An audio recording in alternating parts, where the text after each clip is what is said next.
kan masuk salah satu perdagangan internasional. Kamu tahu nggak perdagangan internasional? Tahu lah, kita kan udah belajar bareng.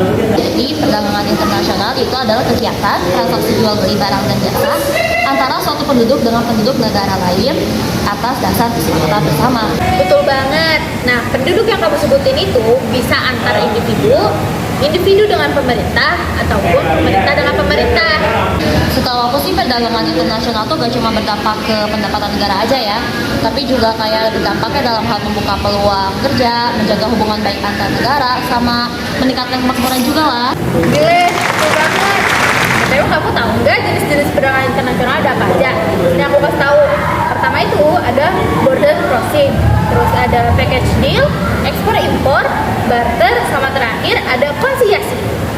Betul banget sih. Jadi selain dari jenis-jenis perdagangan internasional itu, dia juga ada yang namanya kebijakan. Nah, di sini dia ada dua kebijakan. Yang pertama ada kebijakan bebas, lalu yang kedua ada kebijakan proteksi. Yang pertama ada tarif dan bea masuk. Yang kedua ada pelarangan impor. Yang ketiga ada kuota. Keempat subsidi, dan yang terakhir nih mirip nama makanan, tapi bukan makanan. Yaitu kebijakan dumping. Udah, ini mah lolos UGM. Dari yang kamu sebutin, manfaatnya juga banyak banget loh. Manfaat yang pertama itu, kita bisa menjalin hubungan persahabatan antar negara, memperoleh barang yang enggak diproduksi di dalam negeri, memperoleh keuntungan dan spesialisasi, memperluas pasar dan menambah keuntungan. Nah, terakhir nih, transfer teknologi modern. Banyak ya, tapi pasti ada kekurangannya nggak sih? Keuntungan dari perdagangan internasional kan ada kayak pertama penghematan biaya produksi, lalu yang kedua ada memenuhi kebutuhan di dalam negeri, terus yang ketiga ada kerjasama antar negara, lalu ada meningkatkan sumber penerimaan negara, terus yang kelima tuh ada memperluas lapangan pekerjaan. Nah, selain dari dampak kelebihan ini, pasti ada kerugiannya. Yang pertama itu ada ketidakmampuan beradaptasi di pasar global yang bisa bikin perekonomian negara kita terpuruk.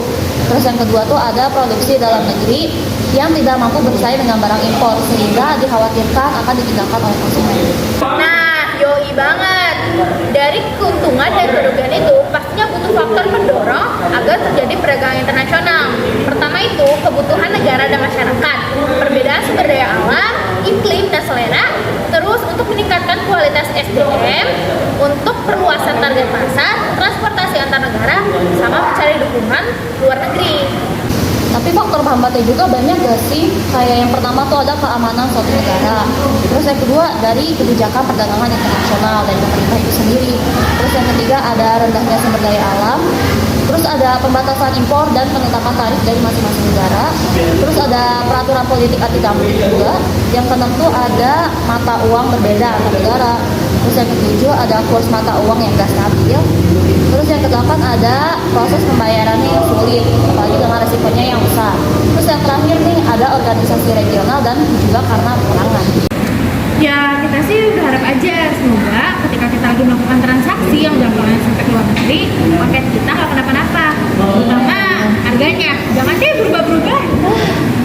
Bener banget. BTW, mau beli album kan?